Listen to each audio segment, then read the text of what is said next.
All right, so I'm doing banana bread again. I'm trying to get a better result this time around. So we're going to be using bananas, of course, banana bread, eggs.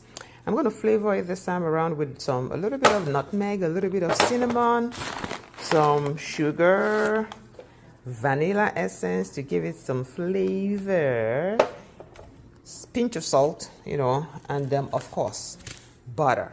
You cannot do without butter.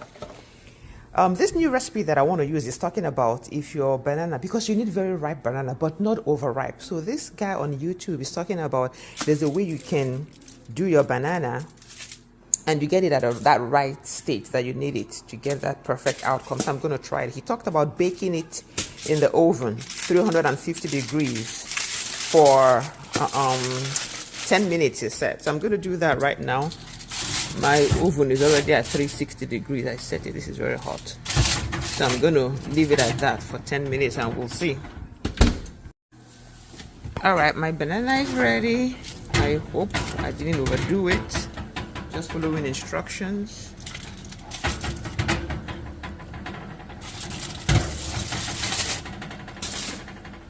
So now we're going to start. Looks like I overdid it. Now we're going to start the baking proper. Ooh.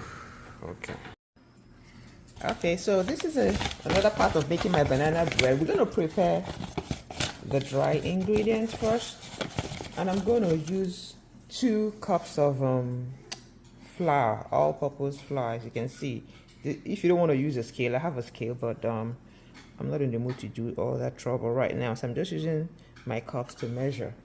And you don't scoop deep into the flour so that you don't it is not pressed down, so you fluff your flour in the bag so that I kind of get an accurate measurement. 1 cup, 2 cups. The recipe that I'm using said 1 3/4 cup, but the guy used 3 bananas. I'm using 4 bananas, so I had to put an extra this thing. So that is that for that. Then we're going to do our sugar. Again, 3/4 of sugar. You can use brown sugar or whatever sugar you want to use, but I'm going to use 1 cup of just regular pure cane sugar. So I'm going to do 1 cup of that. Pour it in. Because I want to fine-tune my sugar, I want to blend it, I'm going to leave it aside. But for those that are wondering, this is what I used. Pure cane sugar.